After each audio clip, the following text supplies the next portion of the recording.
Hey everyone, good evening everyone, how are you doing guys? Welcome to day number 4 of my 4 days. Welcome to day number 4 of my 10 days live challenge, and today's live will be a slightly different. Oops, I just hear myself on the laptop. I muted quickly. So today's live will be a little bit different, as I mentioned yesterday, because my great friend Ricky is here with us and he joined us.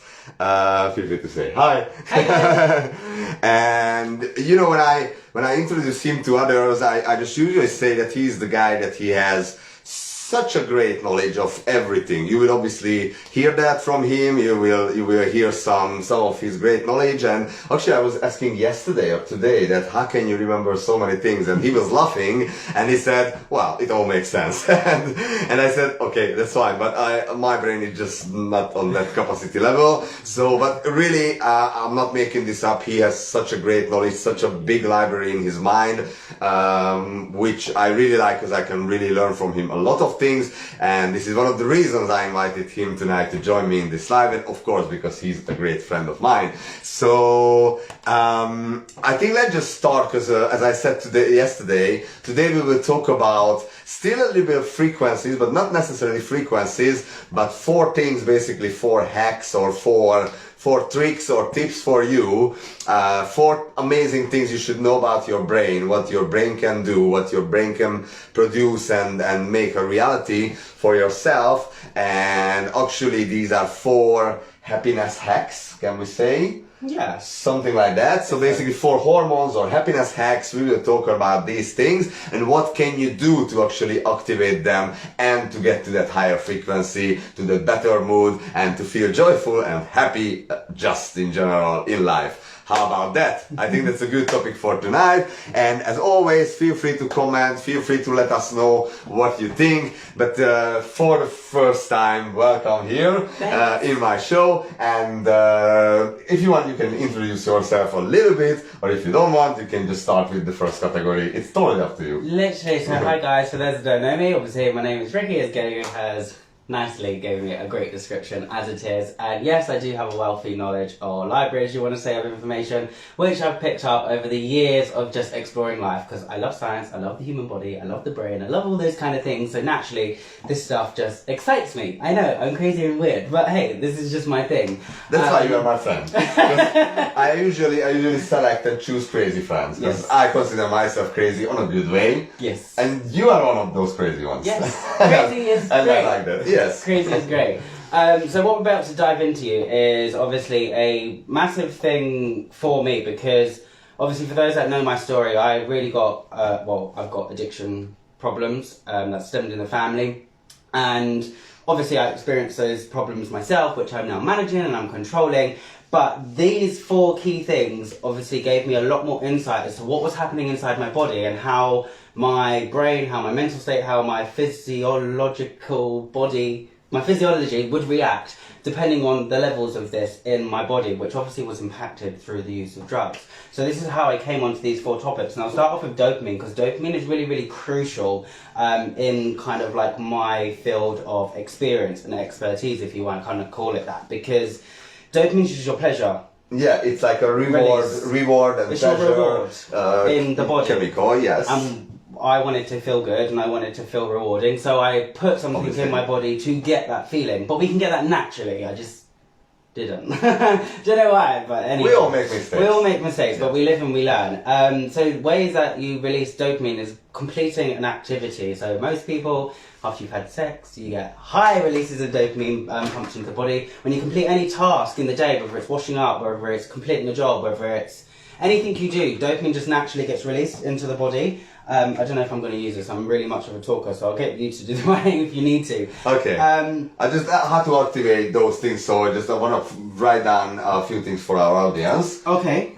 So how we activate them. So that kind of gives you a kind of a description or an idea of what dopamine is and what role it has in the body. So how do we activate that? There's many different ways, but we've come up with 4 at the minute to explain it to you, to keep it nice and simple. And if you pick up just one thing, great, stick with that one thing. Eating good food. Now, anybody that knows me, I'm a little bit obsessed with what I put on my dinner plate and what I consume now, because food is really medicine. You can eat to live, or you can eat to die. Simple as that. And I'm not saying obviously you're going to consume something and something bad is going to happen, but in the long run, things tend to manifest and to show up in the body. So if you eat good, healthy food, you give your body the correct equipment that it needs to make these chemicals like serotonin. And also eating good food releases dopamine because you've done something good, a good task in your favour. And yes, I know it can be hard sometimes when you're in those shit moods and you just want to stuff your face full of pizza and sugar. We all do it, and that's okay if you do it. But just remember, ultimate solution to getting a good flow of dopamine throughout your life is to consume healthy food. And that's a whole nother topic of what healthy food is, but that's just the generic of it. Another way you can basically help reduce or elevate dopamine is through self-care acting. Now, I wasn't a person that used to love self-care, or I do love self-care. I always put other people first, because I'm just got such a good heart. But you are number one, and you are important. So anything self-care or that is like self-rewarding for yourself, you should definitely do. And these come across things like getting a massage. Sorry, we should put self-care. You need this? I just... Any self-care activity, basically, yeah. Any self-care activity, which is a massage or a spa day or getting behind a Ferrari and driving a Ferrari, that is a dopamine release and adrenaline. But, like, whatever it is that you enjoy, self-caring-wise, do it. And you will feel good after. By getting this bad boy released into your body. And what else you can do about your dopamine level and basically increasing your dopamine level is, well, I put it in two categories, but I think it's pretty much similar. If I say, I knew it's not gonna, thanks. I need some new pens. I use them so often. So achieving a goal, or I just put it together like complete a task, because it's sometimes when you complete a task you achieve a goal, right? Mm-hmm. Or the other way around. So either way, you know, whenever you think about, you have some plans just for the day, just think about some basic things like, oh, I'm gonna do that amazing food shopping for the weekend. And when you've done it, you put it in the trolley, you go to the till and you pay it, and you go home and you're satisfied, you have all the bags, little things, right? But it gives you a little bit of satisfaction feeling. Yeah. Like you completed something that you decided to do. Or it can be anything like, I'm gonna do 5 sit-ups in the morning, or I'm gonna read that book I wanted to read for so long. Yeah. All these things, completing a task, achieving a goal, that will increase your dopamine level. And as I said yesterday, just to relate back to yesterday's topic, increasing your vibration and your frequency as well. So I think that's just in nutshell everything we need to know about dopamine. So let's go with the next one, which is oxytocin. Oxytocin, I love oxytocin. It is, thank you. It is a wonderful neurochemical, and this gets released, and it always reminds me, whenever you give someone a hug, and you're like, ooh, give me a hug. Like this? Like this. Did you increase your oxytocin? Oxytocin literally naturally gets released into the body, into your brain, by naturally doing that. And you can really, really feel this, especially with babies, when you have like a newborn specifically, or little kids, and they give you a hug and they show you that affection. Oxytocin is being released on high levels. It's also released in high levels just by like, it's just like the feel-good, lovey-dovey chemical that gets released into your body. It's basically the love chemical, or the love hormone. Essentially, yeah. And it's stimulated through socializing, it's stimulated through interactions. Yeah, you oxytocin, we can say socializing? Yeah, socializing with people, human connection, being connected with people releases oxytocin. How about helping others? Helping others. When you do something good for someone else, the person feels good, and you also feel good. Yeah, then you get oxytocin, dopamine release. They all synergistically work together. Try to kind of separate this. Yeah. No, we don't like separation. It's all one. Okay. Alright. Let's do it that way, alright. So helping others. What else? So you mentioned physical touch. I just put it here. Oh, I never know. YSI. Thanks. No, because in Hungarian you use a letter F and it's a bit easier. So physical touch, always when it comes to physical and physiology and these things, the spelling is, oh my god, thanks for being here again. Nice. And what else? Oxytocin, I would say animals. Yeah. Animals, which I mentioned yesterday, petting animals. I mean, I say with a huff and a puff because I've got 2 dogs at home, which both of them aren't mine, and I do love and adore them dearly. you have amazing dogs. I You're do, really I cute do, dogs. I do. But if one you of live them, with them, maybe it's more difficult. one of them is very demanding sometimes. He tests my patience a lot. But anyways, yeah, mostly oxytocin when he comes and lays next to me on my bed. And he just says it because it was 2 days ago, I think, when we spoke in the morning and he was in a grumpy mood and he wasn't really in a good mood, and he's usually this type of like smiling and full of energy and happy Ricky mood, as I say it, and he wasn't. And I said, what happened? And he said, oh, that little bastard, Austin, the smaller dog, and he was literally like kind of knocking on your door and then give me food, let me out in the garden and stuff. And it was pretty early. He wanted to sleep longer, but eventually they are good friends. So we so find we're good. peace. Yeah. All right. So The next bad boy. serotonin. What do we know about serotonin? I just I love all the neurochemicals, but It's serotonin. kind of the mood, right? It's kind of It for is the your mood. It's your mood I don't like stabilizer. that, yeah. It has loads of different biological functions in the body. I literally probably don't even know all of them, but it plays a massive role in things. And serotonin is released through the sun exposure, so sunbathing. Okay, so That releases some serotonin into your body. I put it sunbathing. Yeah, naturally when you wake up in the morning, that's release of serotonin because that's your wake cycle. The sleep cycle is melatonin, which is another story. But they transmit one to another. Another thing to increase serotonin, obviously food as well is a massive one. It's not written here, but food does play a big component into your serotonin production. Most of it is produced in the gut. I'm obsessed with the gut. So 60% of your serotonin is actually produced in here and the rest of it in your brain, and then it does what it needs to do in the body. But naturally it's a mood elevator. It makes you feel good. So when you're I just feel... That's serotonin. Mindfulness. So meditating as well helps with serotonin production because when you burn through serotonin, the body needs to produce more of it. And I'm saying this obviously speaking from a person who used to abuse drugs. I used to burn out a lot of serotonin. It takes quite a long time for the body to replenish this stuff. So that's why I would get bouts of depression. Because if anyone's depressed or they feel depressed, lack of serotonin in the body for sure. So that's what you will want to focus on to increase. There's obviously supplementation, which I don't always recommend, but mainly food, meditation, mindfulness. And if you say meditation, I would say being in nature, which I mentioned yesterday. Oh yeah, definitely. Because it's similar to meditation. It gives you a similar feeling. It's a vibration. Being out there and having that joyful, peaceful moments. You know, it's similar with meditation. So being in nature and what else? I think it's... that's really it with serotonin. It's just a mood stabilizer. Yeah. It helps stabilize your mood, and these are the kind of things you can implement into your life to increase them. And food. It helps all of them. We have the fourth guy, and by the way, guys, if you see, we put it with a big DOSE. So if you want to remember these 4 hormones or 4 chemicals, it's really easy because it's used the acronym DOSE, which is for dopamine, oxytocin, serotonin, and endorphin, which is the last one. You missed an N here. I just help you out.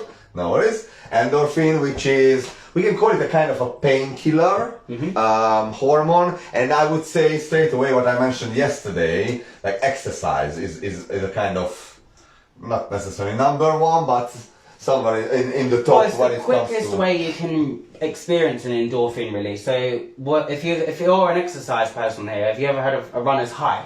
So when you finish and complete a run, whether you run 5k, 10k, whatever, you generally get this sense of, oh yeah, I feel good, I did it, and I'm proud of myself, and all these things. And obviously, why do we call it a painkiller chemical? So it's a natural painkiller. So especially, I literally just learned this downstairs with a good friend of yours and a good friend of mine recently.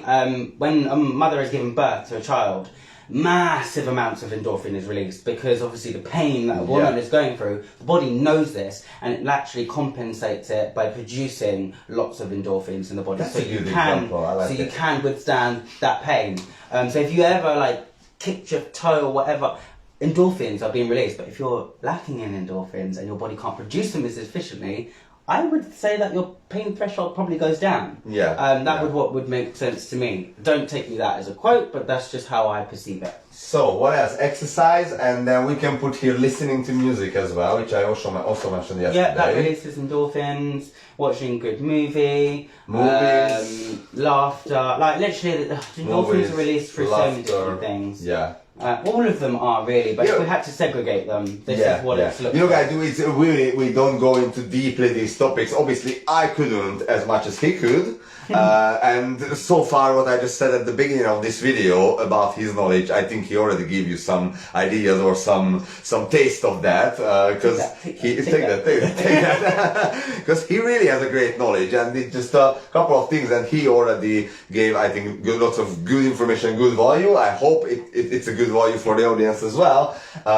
Doing this live releases all of this stuff, exactly, and then we just go downstairs to have this little birthday celebration as well. So it will increase, probably all of them. So thank you for that, guys. You gave us this opportunity. So obviously we don't dive into deep into this topic. We just want to give you a couple of ideas, basically, how can you do that. And I think we did that. So dopamine, oxytocin, serotonin, endorphin, these are probably main things or one of the most important things you can do for yourself consciously. You can decide to do these things, because if you know that, I want to feel a bit more love, then you go to oxytocin. What can I do? Socializing, giving the talk to someone, helping someone, for example, doing a charity, it can be a good thing. So our aim and our goal tonight was give you a little bit of ideas with a few examples, so you know how to hack your own mind and eventually how to hack your own happiness. Right? So anything else to add to this before we close? Just literally, wherever you are at, if you are in a not so great place, because I know what it's like sitting on the other end of a camera screen and listening to somebody preach and talk about positive stuff. Honestly, it will get better, even though how many times you've heard that, but hopefully just having some insight to this might give you a little bit more hope to start making some conscious decisions to improve your situation, because I know you can, and I know you will. And I'm sending you so much love. Yes, and you are able to. Yes, so basically this was a shorter live tonight, because as I said, we're going downstairs and we do a little celebration. Celebrate the birthday boy! And do a little partying. So we really do hope that we could give you some value, and as I always say, if there is just one person that we could give some ideas, we could improve his or her life a little bit better, and we could help anyway, even the smallest way, then guess what? It was worth it for us to make this video. If not, then it was still worth it, because we create something for our future self, we can say that way, that we can learn from, and we can learn from ourselves as well. But I really hope you guys get some value. If so, feel free to share this video, feel free to comment, let us know what you think. And tomorrow will be day 5 of my Facebook live, not necessarily Facebook, my live challenge, my 10 days live challenge will be day 5, and it will be a special one. It will be not in the evening, it will be earlier in the afternoon, probably between 1 and 4 p.m. it depends, and it will be somewhere from central London, but this is all I say for now, because you will see it tomorrow anyway. So just make sure you tune in. If you want, you can set up a reminder if you don't want to miss the live, obviously, but you will see it on my timeline anyway. And if you like what Ricky said so far, if you can relate to his message or his knowledge or the way he communicates, then make sure you follow him on Instagram, Real Talk Ricky TV on Instagram, and he's going live every Sunday 9 p.m. UK time. So this Sunday, what is it, Friday, so in 2 days time, I was just calculating what day is this, because I have no idea. So yeah, Sunday will be 2 days.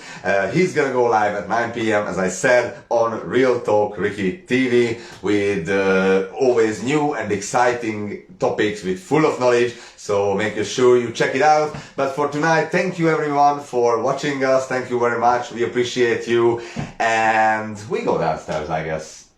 That's it. Peace out. So everyone, have a lovely evening, have a wonderful evening, and I'll see you tomorrow afternoon. Take care everyone. Bye bye.